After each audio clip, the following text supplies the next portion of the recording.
Buen día, hermanos, aquellos que nos pude saludar al comienzo del culto.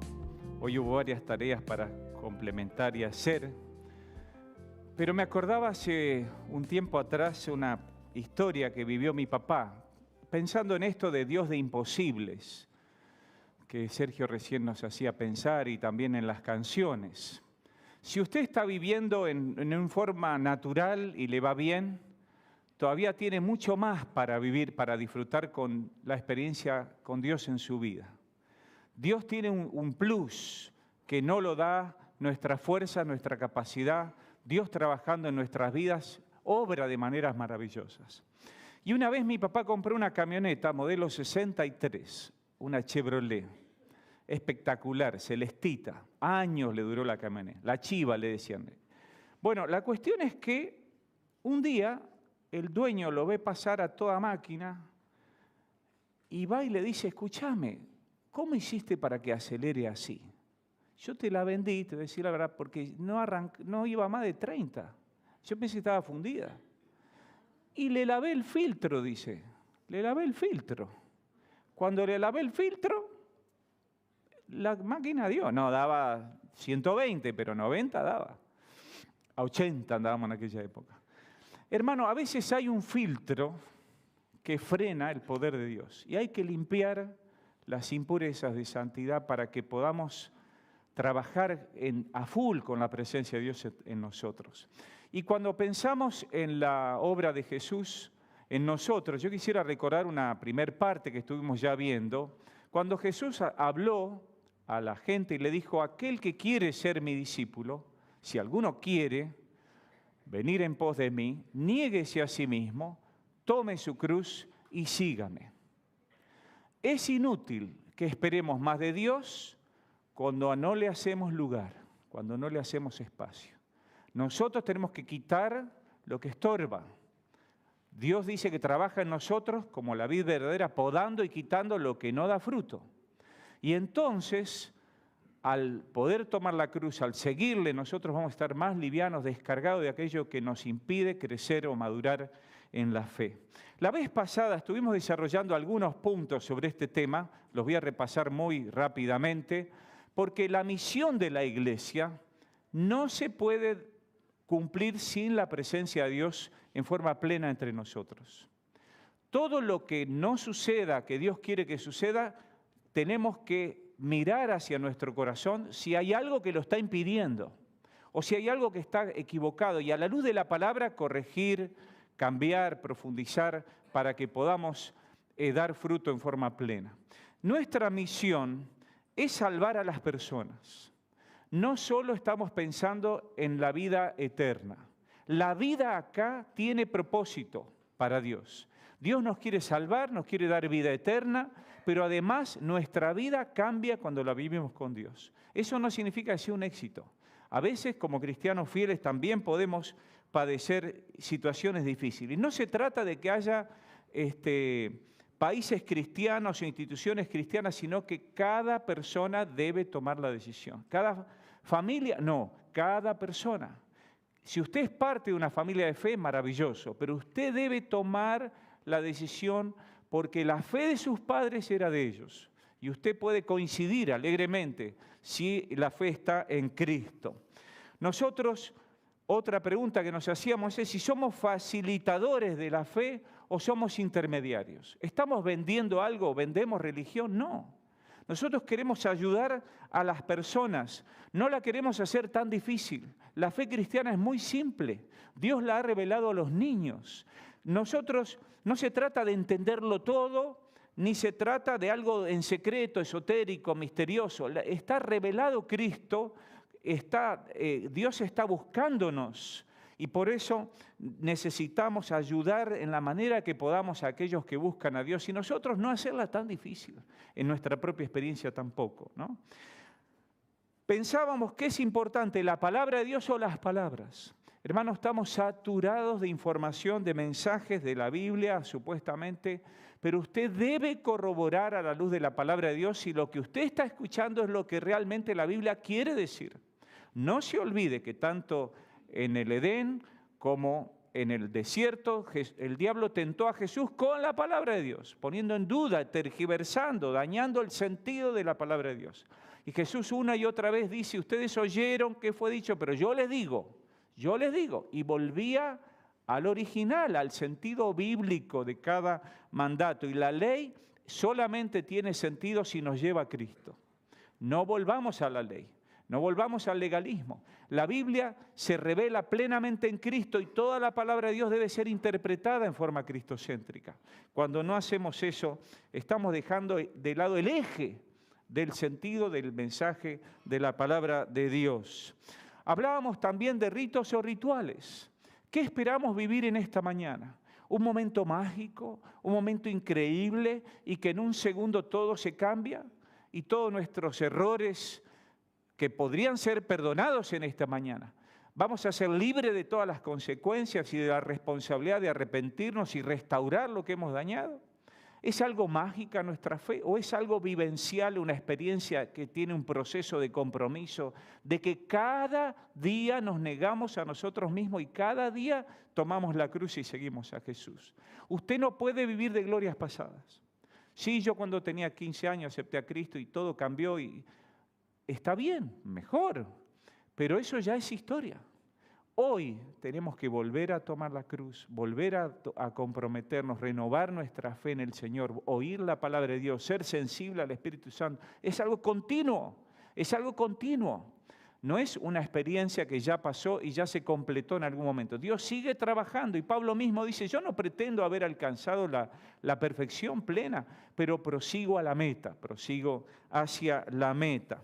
Y todas las cosas que hacemos son simplemente didácticas. Tratamos de aprender y de repetir especialmente aquello que tiene más valor. Y hay valor en las costumbres, porque a medida que tenemos sanas costumbres, sanos hábitos, sanas disciplinas, nuestro carácter cristiano se fortalece y se desarrolla. Es en la obediencia que comprobamos la buena voluntad de Dios y nuestra mente es renovada.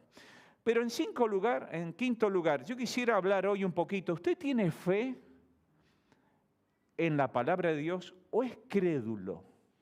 La persona crédula tiende a creer en cualquier cosa y en todo, sin discernir si hay contradicción, sin discernir la fuente, sin discernir en qué se basa lo que se está diciendo.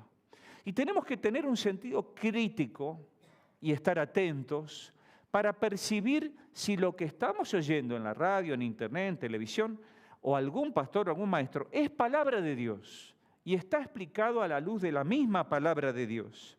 Cuando un jugador compulsivo va a apostar o va a comprar un boleto del Kini, ¿alguno compró el boleto del Kini esta semana, hermano?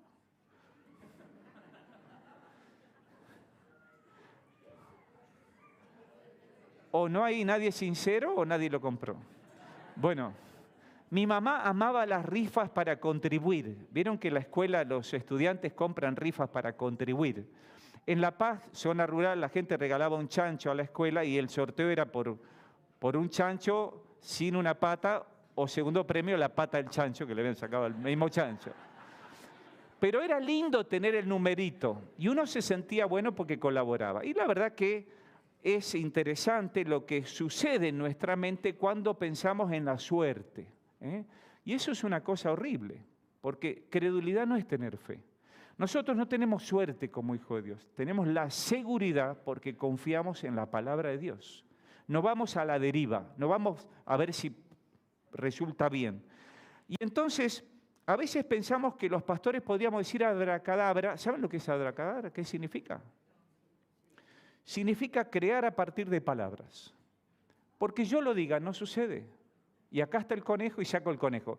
¿Usted cree que estaba el conejo o que no había nada? ¿Usted cree eso? Los niños creen cualquier cosa. Pero sabemos que es un truco, que es una ilusión. Pero a veces quisiéramos que en el nombre de Jesús, desaparezca el conejo o aparezca el conejo. Es decir, el nombre de Jesús es mucho más que una frase mágica.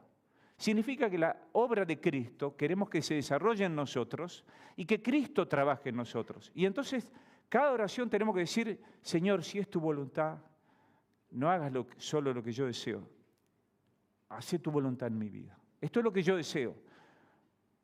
Hay gente que habla del poder del acuerdo. Hermano, el poder del acuerdo no tiene ningún poder si no acordamos con Cristo. Si Cristo no está en esa rueda de acuerdo. Si no estamos de acuerdo a la palabra de Dios, a la palabra de Jesús. Entonces tenemos que tener cuidado porque tampoco podemos repetir o simular milagros.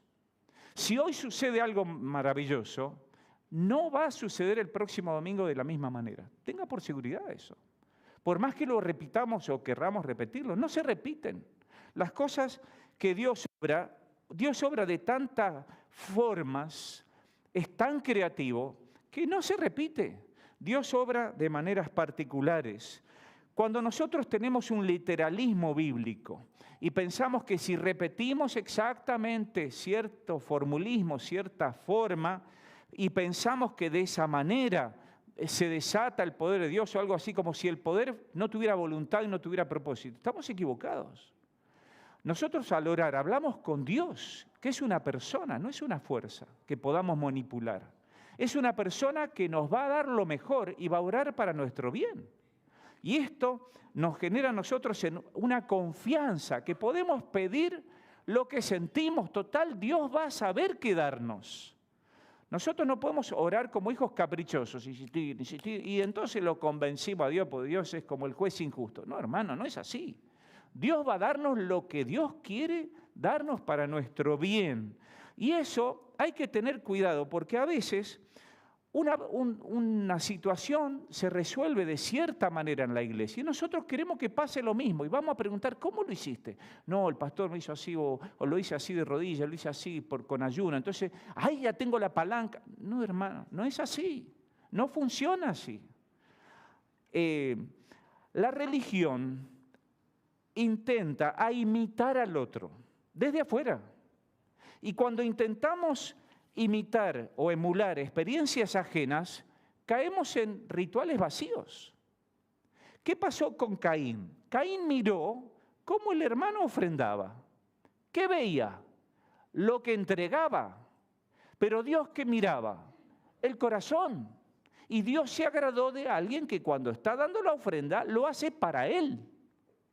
En cambio, Caín sintió envidia, sintió que la ofrenda de él no era importante, que no valía nada, claro, porque su mente, su corazón no estaba centrada en Dios. La verdadera fe, la verdadera religión, por decirlo así, está centrada en Dios, no en el ritual, no en lo que sucede, porque eso cambia, eso tiene distintas formas. Moisés no hizo el culto a la zarza, ¿se entiende? Es decir, Dios obra de tantas maneras que podemos esperar cosas nuevas, podemos esperar cosas inesperadas y ahí están los milagros. Cuando sucede más allá de lo que pedimos, más allá de lo que entendemos, más allá de lo que podemos anticipar. Y esa es la maravillosa obra de Dios. Ahora fíjense que Jesús miró la ofrenda de la viuda y destacó algo que se veía, que era obvio, que no había dado, ¿cuánto? 2 blancas, 2 monedas que no valían nada. ¿Usted ofrendaría hoy? No, te agradezco. ¿Usted ofrendaría, no sé, 50 pesos hoy y se sentiría feliz? Hermano, depende de lo que significa 50 pesos para usted. Porque podría haber un niño que ofrenda 50 pesos o 100 pesos. Es el valor de un caramelo. Pero no importa la cantidad. Porque Dios está mirando el corazón. Y Jesús, que sabía lo que había en el corazón de esa viuda, dijo, esta mujer lo dio todo. La ofrenda no es en secreto, nunca fue en secreto, lo hacemos en el culto. Pero ¿cómo hacemos para ayudarnos? Bueno, ahora vamos a mirar un poquito eso, pero la obra del Espíritu de Dios se desarrolla en nuestras vidas y se exhibe de alguna forma. Por eso hay una pregunta que podemos hacernos, si adorar a Dios o ser cristiano es algo muy íntimo o es público. Debe expresar algo íntimo. Si en el corazón no está pasando algo, todo lo que hagamos por afuera no tiene valor. Si no hay algo de corazón para Dios, no tiene valor. Y por eso Jesús miraba a esa viuda y la exaltó, porque lo que se veía era poca cosa. No podemos evaluar por lo que vemos la fe o la espiritualidad del otro. No la podemos evaluar, porque no conocemos el corazón. Dios lo conoce. Y en este sentido deberíamos tener cuidado con querer mostrar demasiado, porque nos sentimos juzgados. Pablo dice a Timoteo, procura ante Dios estar aprobado, porque siempre va a haber crítica. A Jesús mismo lo criticaron en sus intenciones, porque dijo, todo lo que hace, lo hace diciendo que es el Hijo de Dios y quiere ser el rey de los judíos. Se autoproclama rey de los judíos. La religión alienta a ser vistos, alienta a todo lo que se ve. Y nuestra fe, nuestra adoración, alienta a la expresión del corazón. Ahora, ¿está bien que cantemos bien? Y sí, hermano, trate de afinar, de dar la nota, o sea, yo qué sé, pero cante lo mejor que pueda, con todo su corazón, pero también, acá los músicos trabajaron mucho hoy para que el sonido salga bien. Es decir, ¿tiene importancia lo que se ve? Claro que sí, pero si eso tiene concordancia con lo que está en el corazón. Nosotros, si dejamos de lado a Dios, en la adoración estaríamos en un serio problema, porque ¿para quién hacemos lo que hacemos en nuestra vida? Fíjense que ese fariseo que oraba en el culto mirando con desprecio al publicano, ¿se acuerdan? Y entonces Jesús dice, ¿quién volvió justificado? Aquel que oraba de corazón. Tenemos que tener cuidado, hermanos, ahora de estar sobreexponiendo nuestra vida privada y, por supuesto, nuestra vida espiritual. Si nosotros pensamos que si no publicamos no somos nada, es un error, hermano. Porque el que lleva la cuenta de lo que usted está haciendo en la semana para Dios, si usted hace un devocional y lo tiene que publicar porque si no cree que nadie sabe que lo hizo, es un error de motivación. Pero si usted hace el mismo devocional y lo quiere compartir porque Dios bendijo su vida, es otra cosa. Es el mismo hecho, pero tiene una motivación totalmente distinta. ¿Me siguen? La cuestión es que la intención nadie la conoce, solamente la conoce Dios. Y nosotros podemos ver una persona que se sobreexpone, pero lo hace para Dios. Y mientras que tanto tenemos otro que se priva de exponerse y lo hace también para Dios. Lo importante es nuestra motivación. En este sentido, habría dos extremos. ¿Mi fe es íntima? ¿Es para hacerlo escondido o es algo para hacerlo expuesto en forma pública? Y el pastor Clark lo había dicho, creo que ya lo dije alguna vez. Cuando la tentación es esconder, hay que mostrar. Cuando yo no me animo a decir, es porque lo tengo que decir. Tengo que ser valiente y decirlo. En cambio, cuando yo quiero mostrarme, ahí debería controlarme y decir, no, mejor no lo hago porque esto es jactancia. Esto es orgullo que no quiero dar lugar. Por eso las ofrendas nuestras son públicas. ¿Pero por qué lo hacemos en un sobre? Porque no queremos incomodar ni porque alguien da menos o da más. Lo importante es que lo hagamos con un sobre, ayuda a la privacidad del hecho. No da lugar a la jactancia. Lo hacemos todos juntos, lo hacemos públicamente, abiertamente, es un acto de honra maravilloso, pero no lo hacemos para compararnos, a ver quién da más. ¿Se entiende? Es una manera de ayudarnos, un claro ejemplo. Lo mismo, si usted ayuda a alguien y prefiere hacerlo en secreto, hágalo en secreto. Si usted le quiere enviar un regalo a alguien, una torta, y usted dice, no, se la doy, pero no quiero que diga que fui yo para que no se sienta en deuda, hágalo así. Y el otro que lo quiera mucho y le quiere mostrar que es él, no hay problema. Lo importante es cuál es la intención de su corazón. Lo que hagamos en pensamientos o en obras sea para gloria a Dios. Fíjense que Jesús a algunas personas le dijo, no cuentes a nadie lo que yo hice en tu vida. A mí me llama la atención eso. Porque la fama de Jesús jugó en contra, porque las personas oían lo que otros decían y les parecía que eso era suficiente. A Jesús lo tenemos que conocer personalmente, no por referencias. Vos tenés que vivir tu propio encuentro con Jesús, tus propias experiencias por Jesús. Lo que le sucedió a otro no se va a repetir tal cual. Tu propia experiencia con Jesús. Pero por otro lado, ese ciego de nacimiento, ¿se acuerdan? Los discípulos preguntaron, ¿cómo es que Dios permite? Porque la gloria de Dios se manifestó. Con Lázaro, ¿cómo un amigo de Jesús murió de enfermedad? Porque dice Jesús, verás la gloria de Dios. La gloria de Dios se muestra en experiencias tan difíciles como aquellas las más maravillosas y lindas. La gloria de Dios se manifiesta cuando tenemos la fe y la esperanza y la seguridad puesta en Dios.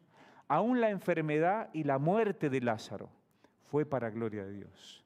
No siempre las cosas suceden como esperamos.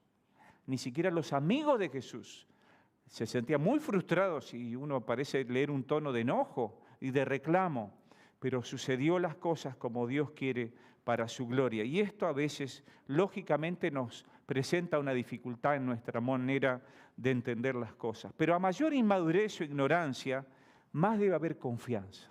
Dios sabe, Dios me guía, mi vida está en sus manos, voy a estar tranquilo. Él sabe lo que está pasando, yo confío, me quedo tranquilo, Él está hoy en sus manos. A modo de conclusión, hermanos, nosotros necesitamos saber, hay una cosa más que creo que no dije, ¿somos simples o sofisticados? ¿La fe es simple? En algún sentido sí, en algún sentido es simple, pero a la vez nadie puede abarcar a Dios, nadie puede explicar todo de Dios. En eso nos pone en una condición de humildad.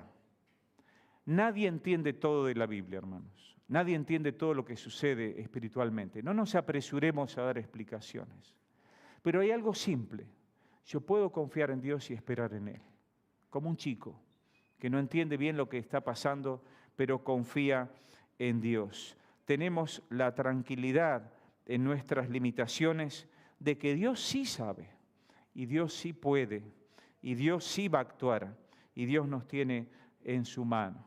Hermanos, por otro lado, a modo de conclusión, nosotros tenemos confesiones de fe o credos o dogmas. Cuando nosotros escuchamos los testimonios como el viernes pasado, pronto va a haber una asamblea para escuchar testimonio, ¿qué estamos esperando oír? Estamos esperando oír ciertas frases evangélicas que están en los cursos de bautismo, cursos bíblicos, o sea, ¿estamos tomando un examen intelectual o estamos tratando de discernir si hay una experiencia con Dios?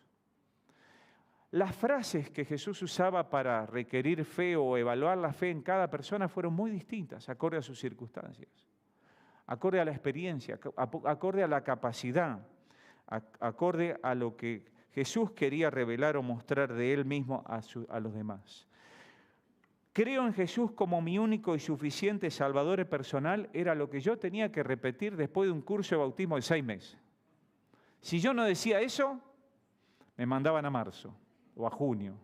Decía, no, mejor que espere porque todavía no entendió, no dijo las palabras exactas. La verdad yo no pude ni hablar porque me emocioné y hacía todo que sí, todo era que sí. Me hubieran dicho todo lo que, si regalaba mi juguete yo iba a decir que sí. Tenía 11 años, ¿no? Es decir, pero yo estaba sabiendo lo que había vivido, pero no lo sabía expresar. Y era extremadamente tímido y no podía decir lo que había vivido. Hay una dificultad en expresarnos, hermanos. Pero en algún sentido, las maestras de escuela dominical, mis papás adoptivos, el pastor, sabían que obviamente no había una dificultad espiritual. A veces nosotros hacemos preguntas, porque la pregunta no tiene que ver con algo conceptual simplemente, sino para ayudar a que nos podamos dar a conocer. Nosotros somos una iglesia apostólica que está basada en el testimonio de los apóstoles cuyos escritos inspirados por el Espíritu Santo forman el Nuevo Testamento. Y Jesús mismo revalidó las Escrituras como anticipo y propósito de Dios en la historia hasta el momento en que Él resucitó y murió por nosotros y resucitó. Y un día volverá. Pero esa palabra de Dios que está en el Nuevo Testamento nos revela a través del Espíritu Santo quién es Jesús para nosotros, de formas distintas. Pero ¿por qué decimos que es único? Porque no hay otro nombre bajo el cielo por quien podamos ser salvos. No hay otro nombre por quien podamos ser salvos. Esto decía Pedro, que es supuestamente el que fundó la iglesia más grande cristiana. Pero la verdad es que si pensamos en alguien que puede ayudar, que puede facilitar la salvación, sea iglesia, sea pastor, sea ritual, lo que sea, estamos en un error. Solo Cristo salva, solamente Jesucristo es suficiente. La religión propone medios y mediadores. La idolatría es socavada en la afirmación de los profetas diciendo los otros dioses no son nada. Nosotros no podemos respetar el sincretismo diciendo, no importa lo que vos creés, Dios nos ama a todos y de alguna forma o de otra vas a llegar al cielo. Eso no es respetar, eso es abandonar. Yo tengo que ayudar a las personas a descubrir que Jesucristo es el único nombre bajo el cielo por quien podemos ser salvos. Nuestra fe es cristocéntrica en una cultura narcisista y egocéntrica. Y entonces Jesús vuelve a decir, niéguese a sí mismo. Ni yo me puedo salvar. Yo no lo puedo lograr por mí mismo. Es suficiente, no hay que sacar ni añadir, dijo el apóstol Juan. La religión genera una necesidad adictiva insaciable con pequeñas dosis de complacencia. Ay, qué lindo fue el culto. Ay, qué linda fue la reunión. Y a la semana usted se siente un miserable. La fe en Jesucristo nos sacia, nos completa, nos llena, nos da todo. Él es todo para mí, dicen algunos que cuando se van a bautizar. Si Cristo no es todo, no es nada. O es todo o no es nada. Jesucristo es el único medio y es suficiente. Y ninguna obra de salvación podemos añadir que no arruinaría o menospreciaría la obra de Cristo que es completa por nosotros. Cristo es único y suficiente. Fíjense que en el Sermón del Monte Jesús señala una y otra vez que las intenciones avalan la eficacia de lo que hacemos. Si nosotros en nuestro corazón hay adulterio, odio y codicia, ¿en qué vamos a terminar? En el adulterio, en el asesinato y en el robo. Las intenciones revelan lo que hay en tu corazón. Para vos mismo, nadie lo sabe. Pero no podemos usar la limosna, el ayuno o la oración como una representación religiosa cuando no va dirigido a Dios. No tiene ningún valor. Cuando en nuestro corazón confiamos totalmente en Jesucristo y lo que hacemos es para Dios, para gloria de Dios, entonces vamos bien. Porque nuestro foco, nuestra seguridad está puesta en Él y no lo que nosotros pudiéramos hacer. Por bueno que sea, no es necesario para la salvación. Sí es algo importante para mostrar nuestra fe o de alguna manera hacerla visible. Jesucristo es nuestro único y suficiente Salvador. No hay otro Salvador. El que predica otro evangelio sea maldito, sea anatema, dice el apóstol Pablo. Fíjense que estamos recorriendo las frases apostólicas más importantes. Cuidado con que hay otra manera de llegar al cielo. No hay otra manera. Solo a través de Jesucristo. Él es nuestro Salvador. Los hombres al principio, en el Génesis, en la era más antigua, quisieron levantar un templo que llegue a Dios y terminaron todos peleados. Cuando nosotros buscamos a Dios y Dios se revela en nosotros, Él nos une, nos congrega, nos liga y la unidad de la iglesia está sustentada en que en el propósito de nuestro corazón estamos adorando a Dios. Cuando alguien llega a la iglesia con otro propósito genera conflictos. Pero el corazón, la intencionalidad, debe ser solamente darle la gloria a Dios, a nuestro Salvador. Es personal, tan personal como lo que le dijo Ruth a Noemí. Tu Dios, tu pueblo será mi pueblo, tu Dios será mi Dios. Y acá les hago una pregunta, hermanos. ¿La fe de ustedes es copia?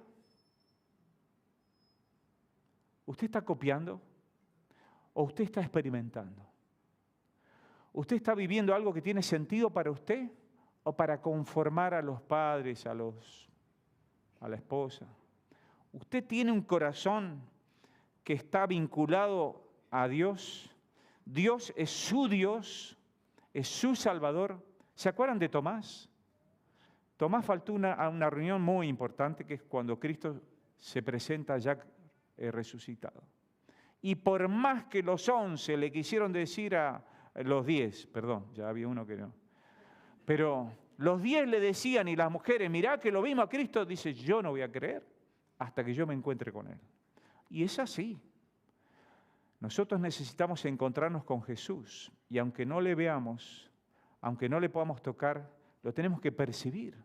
Tenemos que tener una sensación de encuentro. La religión genera una búsqueda insaciable. Nosotros hemos encontrado al Mesías, creemos en Jesús y eso nos da la tranquilidad, la seguridad en Cristo de que Él está trabajando en nuestra vida en forma personal, en nuestra propia historia, y Él va a obrar para bien en aquellos que le aman. Dios sabe lo que hay en tu corazón, tanto como vos podés empezar a percibir quién es Él para vos. Depende de tu decisión personal. Tu decisión personal. Hay una canción, no me acuerdo quién es el autor ahora, que dice, cuando nadie me ve. ¿Qué hago cuando nadie me ve? ¿Qué hago cuando nadie me ve? Cuando nadie te ve, Dios te ve. Y entonces tenés que estar consciente de que Él es tu Padre Celestial. Si alguno quiere venir en pos de mí, niéguese a sí mismo. Tome la cruz cada día y siga a Jesús, a Cristo, siga a Cristo. Hoy vamos a estar pensando nuevamente lo que significa el sacrificio de Jesús.